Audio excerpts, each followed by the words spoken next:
беряхме череши. И ми каза, ела 35 лева дават на ден. И аз си казах, ма супер! Аз цял месец работя за 180, тук 35 лева на ден. За мен е чудесна възможност.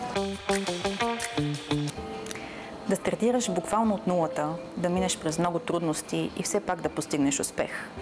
Днес ще ви запозная с Добринка Ал-Хюсеин. Тя има вдъхновяваща история за живота си и за това как е постигнала успех, въпреки че е било много трудно. Добринка, здравей! Много се радвам да разговаряме. Здравей, Десин! Благодаря ти за поканата. Ти имаш много вдъхновяваща история. Моля те, сподели ни я. Откъде да започна? От началото. Ами, родена съм в едно село близо до Сливен. Родена съм в Сливен, но живях, детството си прекарах в едно село близо до Сливен на 8 км. Пораснах като едно много безгрижено дете с свобода, гора, река. Буквално не мислихме за нищо. Градината с дядо, полива, животни, до късно вечер игри. Никой не ни прибираше, никой не се притесняваше за нас. Просто времената бяха такива, че можехме да си позволим да играем буквално на улицата. Ако мине чат-пат някоя кола, ще се приберем. Но беше много безгрижна. Аз толкова много ми липсва тия години, в които наистина нямаш ангажименти, не гониш часове, нищо не те притиска. Единственото ти задължение е да отидеш на училище, да се прибереш, да се забавляваш, да играеш. Тогава много бързах да порасна, много исках, нали, да съм голяма, да правя различни неща, пък никой да не ми се меси как ще си прекарам времето, в колко часа ще се прибера. Но може би каквото искаш, това ти се и дава. Моя баща почина на 11-я ми рожден ден и много бързичко така се наложи да стана голям човек. Помагах на мама с каквото мога, чисто от домакинска гледна точка. Учих се да готвя. Много бързо, нали, переш, перални, сушилни, всичко. Като спре водата, переш на ръка. Такъв тип неща. Когато дойде зимата, на село се отопляхме с дърва. Съответно, тези дърва трябва да се приберат, да се нацепат, да се качат на етажа. И това всичко минаваше в много голяма степен през мен. Майка ми работеше на 3 места, за да може да се умее да ме отгледа. Беше нелек период от живота, защото, както каза тя, в момента, в който се подсигурихме с баща ти, вече къщата, имаше някакъв семейен бизнес, който те гледаха крави, баща ми беше кравар и с дърва, сваляше дърва, билети за суха маса. И когато си подредиха малко нещата, насмогнаха вече, приключи ремонта на къщата и трябваше да живеят, той почина за 24 часа. И това беше много голям удар за цялото семейство, никой не го очаквал. На 36 години, много млад. И тя имаше избор, разбира се, дали да създаде ново семейство, както много голяма част от хората може би очакваха от нея. Но тя се отдаде изцяло на мен. Отгледаме, подсигури ми много хубаво образование, не ми е отказала никога нито книги, нито обучения. Само тя си знае как ми ги е осигурила, но нищо не ми е липсвало, наистина. Аз си изкарах част от студентството с телефона, нали, там си пишех презентации, реферати. Не съм настоявала. Първия си лаптоп го купих с първата ми заплата в община Сливен. Тогава беше 180 лева и вноската на лаптопа ми беше около 170. И първите, може би 4 или 5 заплати бяха за този лаптоп да се изплати. Но тя вече виждаше, че аз изнемогвам, увеличавам системно диоптера на очите, нали, заради очите. Да пишеш реферат 14, 15, 20 страници на телефон, наистина беше много трудно за мен, но не се отказах. Казах си, това са обстоятелствата, ти можеш, не е важно, нали, какви ресурси може да имаш и кой какво има. Никога не съм гледала в паничката на другия, ама сега моите колежки имат лаптоп, имат компютър, пак аз. Нали, винаги съм действала през това, което разполагам с него. Да се фокусираме върху сега, не върху това, което може да бъде или което искаме, по-скоро с необходимия ресурс и наличния ресурс да се умея да си постигам целите, без да изнудвам и без да бъда в тежест на близките ми хора. Как мина от този тежък период на първите стъпки към твоя успех? Ами това беше едно решение, което дойде много изневиделица. Аз бях в община Сливен по заместване на една дама в майчинство, аз се замествах. И виждайки, нали, защото като малка много слушах държавната работа, така пък, нали, тя е най-сигурната, гледай държавното. Аз осъзнах, бидейки на тази работа, че това не е моето. Че това да работиш, нали, наравно с хора като работно време от 8 до 5 или от там 9 до 6, не ми резонира на мен. И си казах, аз искам да давам повече, аз искам да остана до 8, искам да остана до 9, обаче да знам защо го правя. Дали не искам някой да ми ограничи дохода и 5 часа да работиш и 10 да работиш, това ще получиш. И още тогава знаех, че искам нещо, което да няма таван на доходите. Това беше първото осъзнаване, нали, така като голям човек. След като аз се записах да уча, създадох приятелства в Пловдив и една моя колежка от университет, на която съм изключително благодарна, ме покани в тях на гости и в нейното село, в което те живееха, беряхме череши. И ми каза, ела, 35 лева дават на ден. И аз си казах, ма супер, аз цял месец работя за 180, тук 35 лева на ден. За мен е чудесна възможност. И отидох. И всеки ден ставахме в 5 сутринта, взимаха ни, ходихме на градините до 2-3, докато стане много топло и вече се прибирахме след обед и даже ми оставаше и време.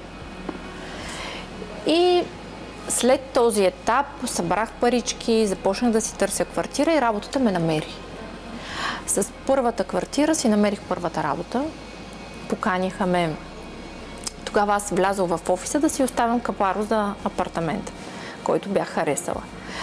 И попитаха, тук ви е много добре, чудесна обстановка, млад екип, не си ли търсите хора? И те ме питаха, какво можеш да правиш? И аз казах, работила съм като администратор, не в администрация Ескрална, ако мога по някакъв начин да съм полезна в тези способности, уча бизнес администрация, вие кажете. Но по принцип всяка работа, нали, за мен няма срамна работа. И тогава започнах като администратор, първата ми заплата беше 500 лева. А квартирата с сметките, тогава имах приятелка, която дойде с мен от Сливен. Без нея нямаше как да си взема квартирата, защото не бях запозната, че се взимат наем и депозит. Мислех си, че събирам за един наем и отивам да живея. Никой не ми беше обяснил, че не е така. Благодарение на моята приятелка се нанесох, но тя след 4-5 месеца някъде замина за Англия след Нова година и аз останах сама. Тогава изведнъж от 500 лева заплата трябваше да плащам квартира и сметки около 440 лева грубо. Идваха плюс-минус, нали, някой месец. Зависимо, пускаш ли климатик, не пускаш ли. И си казах така, сега спокойно, нали, не се шашкай. И започнах да питам в офиса дали могат да ми дават допълнителни задачи, с които съответно да си повишавам заплатата. И винаги оставах, докато не си свърша работата. Не исках да си тръгвам. Аз си наумявам, че днеска трябва да направя това и това. И си го приемах като мое си задължение аз да го направя. Не чаках някой да ми слага, как да кажа, като таргет. Ето, ти за днес трябва да направиш 50 обаждания. Не. Аз си слагах сама. И си ги гонех, и си ги надскачах, и си казвам, щом тази седмица съм направила това, значи следващата ще го повеша, за да видя дали ще има по-добър резултат. И това нещо беше много ключово, защото ми се довериха, съответно почнах да помагам, да водя интервюта, да събирам аз екип, да обучавам брокери. Нали, преминаваше много така леко и плавно, като делегиране на нови задължения от страна на управителя тогава. И в последствие имах възможност да започна да се занимавам с продажби. Към днешна дата ти вече си успешна бизнес дама и занимаваш се с финанси и бързам да те попитам, понеже много хора споделят, че им е трудно да спестяват. Какъв съвет би им дала? За спестяванията първото нещо, което да направите, е да си разпишат всички разходи. Абсолютно всичко. От наем, кредит, разходи за кола, за храна, за деца. Абсолютно всичко, което имат като ежемесечен разход, просто да го разпишат на един лист черно на бяло. Аз за улеснение на този процес, защото аз също изпитвах много голямо затруднение във воденето на... Отнемаше ми много дълго време да ги разписвам на хартия, защото аз съм малко старата школа, всичко през тефтери. Впоследствие тефтера го пренесах в Excel. Обаче този Excel стана много тежък, нали, за много години, по-трудно се зарежда. И си казах, не ще направя нещо иновативно и създадох приложение, с което да си следим нещата, то да ни изчислява колко процента ми е този месец основния разход, колко ми е храната, колко са ми развлеченията, колко са ми обученията, всичко.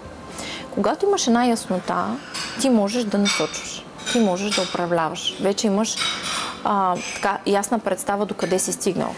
Много често ние не че не изкарваме достатъчно, просто не знаем къде отиват. Ако сега те попитам, Деси, ти този месец какъв ти е бюджета за храна? Можеш ли да ми кажеш? Не мисля. Колко са ви основните разходи на домакинството вкъщи? Едва ли може точно да се каже. Да, и това е много, много добро приложение явно, за да можеш да се систематизираш всички разходи. Това нещо ще ви покаже от коя група можете евентуално в някой от месеците да намалите, за да пренасочите в друга. Ако излезе извънреден разход, когато виждаш къде си дал предния месец малко над предвидените, примерно, ние дамите обичаме дрежки, обувки, грим, козметика, нещо да се поглезим. И си казваме, аз защо работя? Няма лошо, просто го планувайте. Нали? Не казвам да се лишавате и не искам това да се приема като някакъв вид ограничение, да чувствате вина, щом си разписвате разходите. Вината е най-ниската енергия по енергийната скала и когато ние изпитваме вина, започваме да се потискаме, мозъка ни се опитва да ни предпази от това усещане, нали, на този дискомфорт и казва, не го прави това нещо, нали, бюджет е лошо нещо. И автоматично ние влизаме в един порочен кръг. И ти реално, ако не се умееш да се обучиш сам себе си на дисциплина, на това първо да даваш на себе си, да спестиш, след това да платиш всичко необходимо. Давам ти един прост пример. Ако хипотетично заплатата е 2000 лева, ако ти следващия месец вземеш 1800, ще изкараш ли месец? Добър въпрос. Добър въпрос, малко риторичен. Ще изкараш. Ще изкараш. И винаги е така. Приказката човек знае 2200, както се казва. Тези 10% много от хората ги обесценяват. Наистина. 10% си казват, ама тия 200 лева на мен са ми много важни. Добре, обаче ако не ги получиш, ще се оправиш ли? Да. Ще намаля нещо. Ами това е. Просто всеки месец платете първо на себе си. Заделете си тези 10%, които са ви за нещо вашето защо. Нещо, което карам всички мои ученици, с които започвам в курсовете, е да определят една голяма цел. Защо?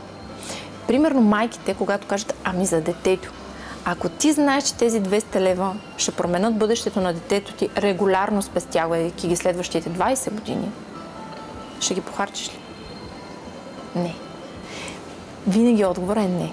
Ако тези 200 лева ще ти помогнат да си изплатиш, примерно, ипотечния кредит 10 години по-рано, ще ги даваш ли? Да. И те ми казват, но сега ми е много трудно. Да, но ти след 5 месеца с тази инфлация ще ти става все по-лесно да ги заделяш. В света на парите важи ли това, че трябва да дадеш, за да получиш? Изобщо как се движи енергията на парите? На мен темите за енергията са ми много любими, защото парите са енергия. Не случайно много от хората, които са станали милионери през тото или някакъв вид наследство, нещо, което много бързо им идват така едни суми пари, те после ги пропиляват и дори стават по-зле, отколкото са били. Парите са една много голяма енергия, те са усилвател на това, което имаш. Ако ти нямаш финансова грамотност и получиш много пари, ти пак ще ги разпилееш. Ако ти можеш да управляваш сума от 1000, 2000, 3000 лева, ти ще умееш да управляваш и сума от 1 000 000. Но принципите са едни и същи.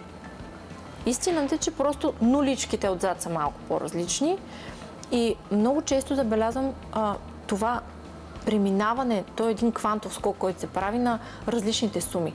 Когато кажа на моите ученички, които примерно са на 2000 лева заплата за 5000 лева. Това няма как да стане. То е невъзможно в моя живот. Ти вярваш в това. Ти казваш на Вселената, не ми го давай. Няма да стане, аз не вярвам, че ще го получа. И това е една енергия, която ти си заключваш сам в себе си. енергийно ти се кодираш, че това няма как да стане. И то наистина няма. И когато има една приказка, нали, можеш и не можеш, и в двата случая си прав. Така е. Ти си доста амбициозна жена и може би вече имаш някакъв поглед къде си след 5 години. Аз съм май прекалено амбициозна жена. Това мъжа ми сам може да каже. Защото той така основно е с последствията от моята амбиция. След 5 години се надявам да живеем в Дубай, да сме на топличко и да имам малко повече свободно време, децата вече да са ми по-големи, да са по-самостоятелни, да не съм мама 24/7, да си имат собствено време, игри, занимания, да спортуват.